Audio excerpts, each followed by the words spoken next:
So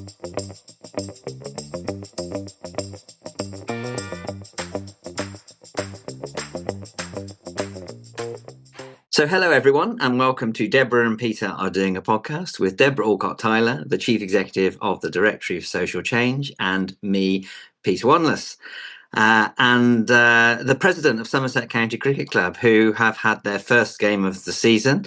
And I went to all 4 days of a county championship match, which I think is the first time I've ever managed to do that. So I am really living the life. And you can see I've even caught the sun a little bit, although it was quite cold for at least half the game. And how did you do?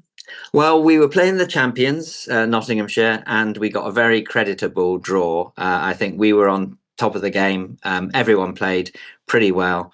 So I think, we are very pleased. If you want to know my detailed opinions about Somerset and the squad, there is a podcast called Always Look on the Bright Side of Life, which I appear on from time to time, and that came out last night. But I guess this is a different audience. There won't be too much overlap, though I will give a shout out, if he's listening, to David Gurr, who runs the Somerset Former Players Association, and he used to be a fast bowler for Somerset, and is now engaged with all sorts of bits and pieces of community work down here in Somerset. And I know he listens from time to time, because he was asking me a few interesting questions about what we're talking about, why we're talking about it, who our target audience is, etc., etc. Sort of, we kind of, our target audience is anyone who would like to listen, really, because we're going to talk to one another whether anyone's listening or not, to be honest. Yes. But actually, also, Peter, huge congratulations. What a wonderful accolade for Mike Atherton to describe Somerset as a model county club. Yeah, that was a lovely piece that he wrote in the Times on Saturday. I mean, you don't get much coverage of county cricket at the best of times, but to have a really kind of intelligent, interesting commentator write so positively about our club, with a huge picture of the iconic churches of Taunton in the sports pages, was wonderful. So yeah, very pleased with that. Well done to you and the whole team. So yes. Now I know that you've got very wound up this morning about some remarks that Sir James Cleverly has made about 4-day weeks. So I think we'll just light the touch paper on that one. Send me off. Tell us what you really think, and then I'll tell you why I think he's got a point. Well, I tell you, Peter, there was so many things about it that actually generally wound me up. So the first thing was his criticism of the 4-day working week as being something that wasn't effective, and what he was doing, the arguments so basically he was talking about South Cambridge County Council who've produced a report.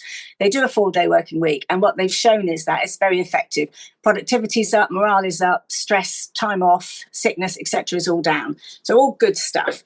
He absolutely disbelieved that evidence and said that, because it was, I think they're a Liberal council, aren't they, South Cambridgeshire? But anyway, that it was a political piece of research, and so therefore, I mean, it was just so. Firstly, there's how incredibly rude of a senior politician to criticise somebody else's research and say you don't believe it without necessarily having even looked at the source of it. So that's the first thing that annoyed me. I thought that was a little bit ignorant. You can disagree with it, but to disbelieve it is a different thing. You can challenge the way it's been done, right? You could, etc. So that's the first thing. The second thing is this kind of automatic presumption that 4-day working weeks aren't helpful. And when he was challenged by the interviewers this morning, he basically, and they were talking about evidence in the private sector that 4-day working weeks are really effective. And he said, well, the private sector, of course, they already are really good at productivity, and, and it's their own money, it's not taxpayers' money. And basically the inference being that automatically the public sector just isn't very good at its job. The public sector's better. Sorry, the private sector is better and the public sector isn't. And by implication, that, sort of public sector workers are feckless, lazy, shirkers who don't really do proper work and don't produce full productivity. Right. And that really, really annoyed me because, that has not been my experience. The thing is, in every sector, private, public, charitable sector, we employ human beings. And human beings come in a range of different colours. And there are obviously, and of course, some that are a little bit on the shy side and that, don't necessarily pull all their weight. The vast majority do, especially if the environment is conducive to them really putting their effort in. And so to sort of make this distinction that the private sector is brilliant, of course, the charity sector didn't get mentioned at all, but there's no surprise. We covered this last week. But that the private sector was somehow, their workers were somehow inherently better than the public sector workers really, really annoyed me. And also you sort of think, which public sector workers is he talking about? The town planners, the people who provide social services, the people who sort out, local educational needs, the people who promote public health. I mean, which those who monitor food safety, those who organise waste management, those who organise roads. I mean, the list goes on. And I think people write off civil servants or public servants without actually thinking through properly what they do. I could go on, but I won't. I know you want to press my buttons even more. Okay. Well, I'm gonna find it harder to disagree with you than to perhaps offer some thoughts on why this, in my view, isn't as kind of straightforward as it might seem to be. So as a country, we have got a productivity problem, and the Office of National Statistics looks at productivity and it measures it private sector and it measures it public sector, and we could have a deep discussion about how you measure productivity in the public sector. But for every given hour of input which public sector put in, we're quite a long way behind where we were as a country pre-pandemic. So something's not quite working in a number of our public services. So that's an issue. We've got to work out how we can engage more people more productively to generate wealth for this country. Otherwise, we have got a problem. So that's one thing that I've got rattling around in my mind. Another one is that you don't have to work 4 days to be more productive than you otherwise might be. So you can run a 5-day week and choose to have shorter meetings, more effective meetings, smarter objectives, prioritize better, get rid of a kind of culture of presenteeism where everyone has to be sitting at their desks purposelessly, and so to confuse, and I think sometimes what may happen is that really good leaders who think about how to measure and manage things effectively can, with a trigger of concentrating even more on a shorter period of time, squeeze some of those factors out that weaker leaders are not going to be able to do, whether you're working 4 days or 5 days. So I think quite a lot of this comes back to good leadership and good management. And so on your point about listing all those kind of public sector workers and saying, well, who are the ones that are failing? Actually, very few of them are failing, but lots of them are arguably working in dysfunctional, underinvested, badly joined up, fragmented systems, working very hard, but in productivity terms, not achieving as much as they otherwise might. And much as we all love the NHS and our local experiences, I think increasing numbers of us see bits of the NHS not talking to other bits of the NHS. We experience very slick, effective, digitally enabled systems in other walks of our life that are a million miles away from trying to get a doctor's appointment at your local surgery. And there's a job to be done here around skills and leadership and investment. But yeah, criticizing the kind of frontline workers for being lazy when the equivalents in the private sector are not is probably not the answer. Yeah. Well, I think, you make some interesting points, but I think we mustn't conflate, a 4-day working week with those other things that you mentioned, how things are run and et cetera, so forth, because the evidence overwhelmingly, also in the charity sector, as well as the public sector, and now bits of evidence from private sector, bits of evidence from the public sector, show that when you talk about productivity, the temptation is to subconsciously think of human beings as things that have to be made to work in order to produce extra income or extra profit or more, more people seen in an hour. And also, actually, the other thing about productivity, I know people argue they do measure quality, but we had, when we got started, when New Labour actually introduced payment by results, there was a massive change to the way in which CABs were able to operate, because prior to that, they used to be able to spend time with individual clients, talking through why they'd got into debt in the first place. After that, it became about how many could you deal with in an hour. And so productivity was very good in the sense that they got through a hell of a lot of people, but how effective was the actual work? So I worry about that. But it's more about the fact that these are human beings, and human beings need headspace. They need rest. They need time to recharge. They need time to do their own chores. I mean, if you think about it, Peter, back in the day when you and I had to get to work, commute to work from somewhere, be there at 9 o'clock in the morning, probably never leave at 5, have to leave later, and then get home with maybe, if you were lucky, a quick sandwich at your desk, and that any household admin or chores had to be done at the weekend, and that, you'd have to do all your shopping, all your cleaning, everything. So basically there was no rest. No rest at all. So what you got was workers who went home on a Friday night absolutely knackered and arrived on a Monday morning just as knackered. What we have found at DSC, and this has been reflected across many organisations, is that our staff, when they have a 3-day weekend, which is what we have at DSC, when they come to work on either a Monday or Tuesday, depending on whether they've been Friday crew or Monday crew, they're so much fresher. They're more enthusiastic. They've been properly rested. They've had, when we take the feedback out, what we do is they say they've been able to use that extra day to do admin, to do household chores, to do all the things that get in the way, so that at the weekend they could spend time with their family, with their kids, doing their hobbies, etc. And I think that, and this is why I love younger people pushing back on us all the time about our ways of working and what we think is effective, because I think some of us get really stuck in what we were used to and what we were brought up and how we were brought up to think that work was productive and so on. And actually, again, I speak here from personal experience. We've got proof at DSC. We produce funding information, as you know, and as our listeners may know, through our governance app called our app called Funds Online. But not prior to that, sort of alongside that, for a long time, we produced actual books. And one of the books we produced was called A Guide to UK Company Giving. And this book was legendary in DSC because it was always, always, always behind the deadline. It was always weeks behind. It was like, it became sort of, there was no point giving a deadline to company giving because it just wasn't going to get done in time. A little bit unfair, to be honest, because there were outstanding factors, but it was just that one of those publications.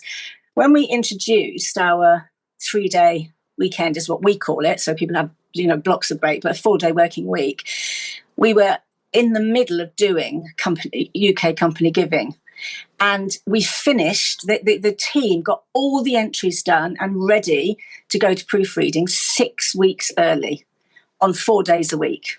Now, they hadn't been slacking the rest of the time, clearly, but what happens is people unconsciously, because they're committed to the work and they want to get it done, they make themselves more professional and efficient. So I think, because you talk about managing and monitoring, and okay, but actually, in my experience, people tend to manage and monitor themselves if they feel trusted and supported, and if they understand the value of the work. Now, I've gone all over the place there, but anyway. Well, and there are some leaps of logic and assumption there, I think, that because of this, therefore that. It is. I think it will be difficult to come up with definitive evidence to show that for sure, if you work 4 days, you're going to be more productive than if you work 5 days. I think that's going to be hard to prove. And the people that have taken it on and done it in an extremely structured way, like you have, I don't doubt, are looking extremely carefully at all of this. But just to say, if we move to 4 days, then everyone's going to be more productive. If you're bad at organising and managing things, you'll continue to be bad at organising and managing things. And what makes it even more difficult is some of this, I think, is and here let's try and push a few buttons here. Some of this is head office types who are very kind of self-indulgently enjoying the way in which they're able to organise their lives so that they can drop their kids off to and from school and all the rest of it, when there are other people who, because of the services which we are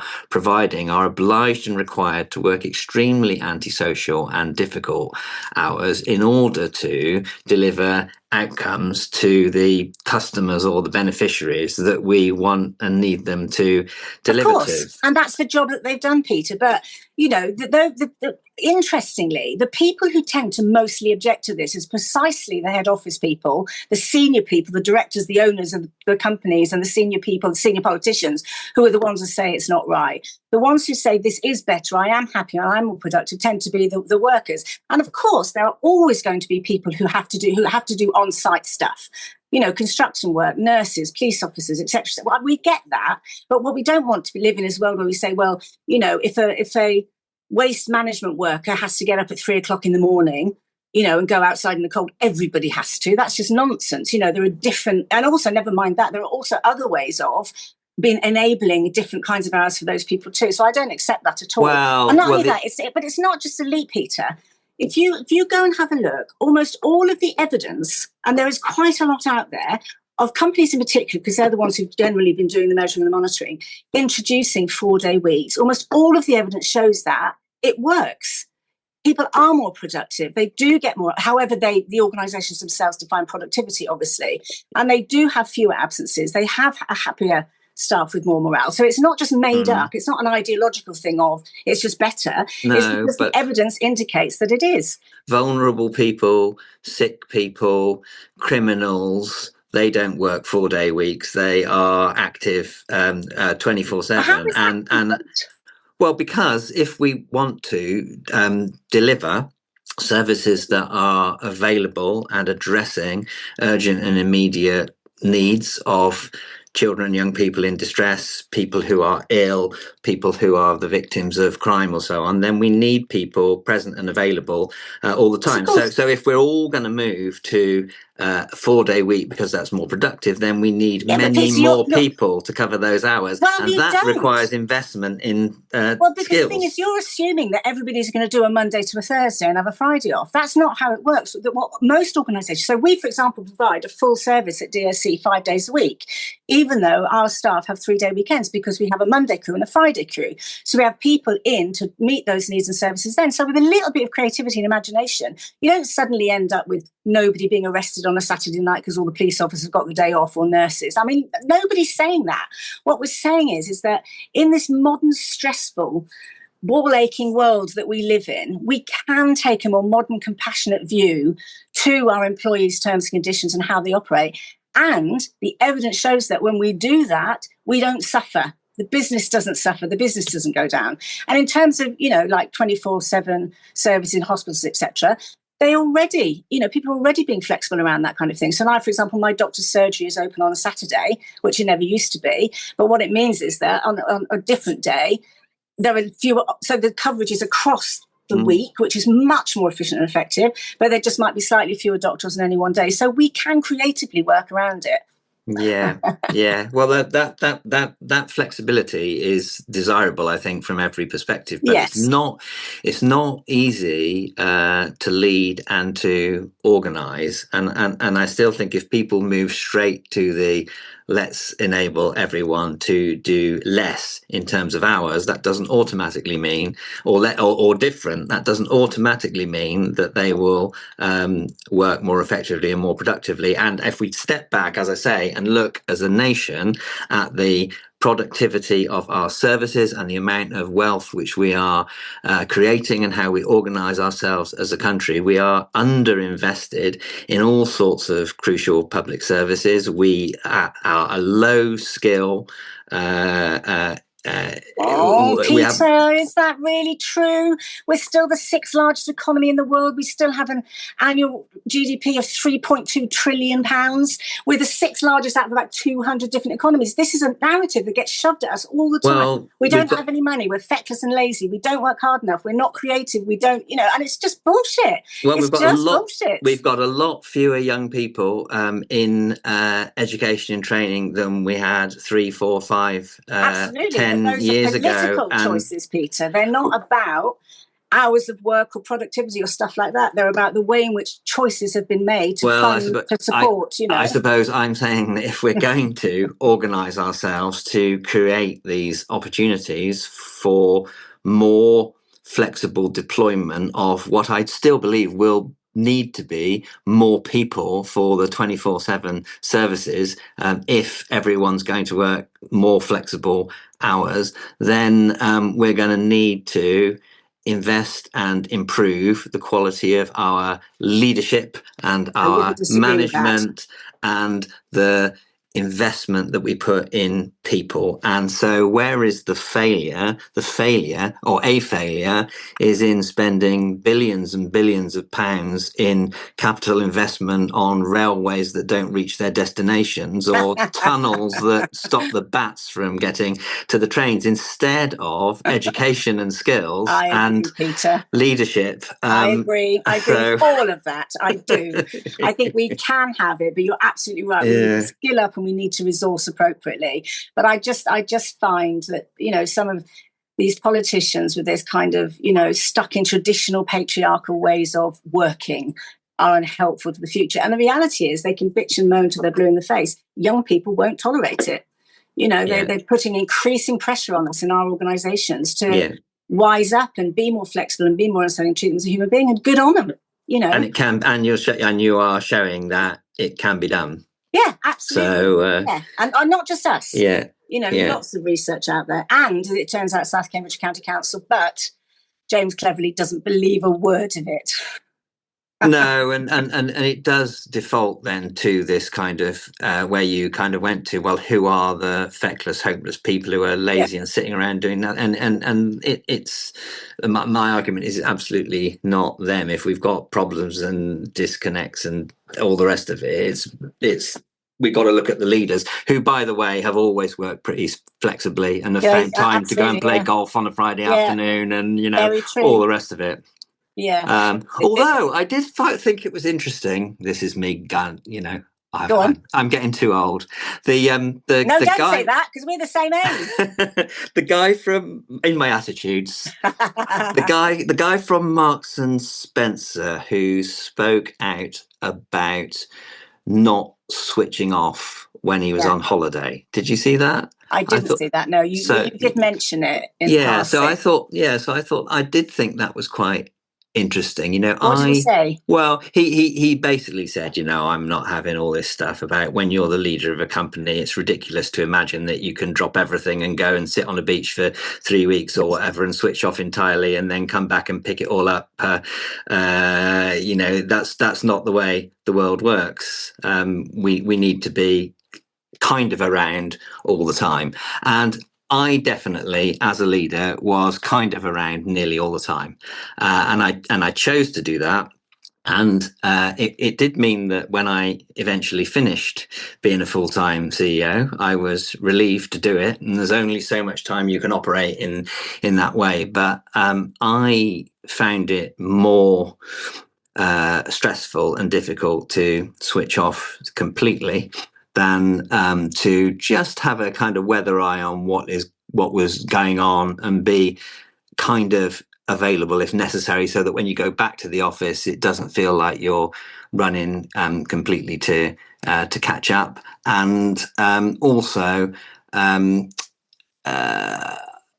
you can play it the other way and kind of be flexible and slip away on a Thursday afternoon or whatever and go and sit at the cricket and half watch the cricket and half do your work. And I don't think I ever kind of shortchanged anyone in terms of the hours that I was delivering. Now, we have talked on here before about how we did, as an experiment, force me to detach myself completely from the NSPCC for 3 weeks in order to test the succession plans and all the rest of it. And it was revealing and interesting, but it didn't feel natural. So I had some sympathy for what he was saying, but he got a lot of stick for that because it's not of the moment. That's definitely not received wisdom at the moment. So what I'm about to say, I do not aim at you, Peter, because I love you and I know you're not this kind of person, but it sounded to me like a whole load of self-important, egotistical claptrap. The organisation cannot function unless I'm on it. I can't trust people to deliver when I'm not there. Not you, Peter, because you weren't like that. So I think it's true that when you're a leader in an organisation, a senior leader, it's really difficult to switch off when you're on holiday because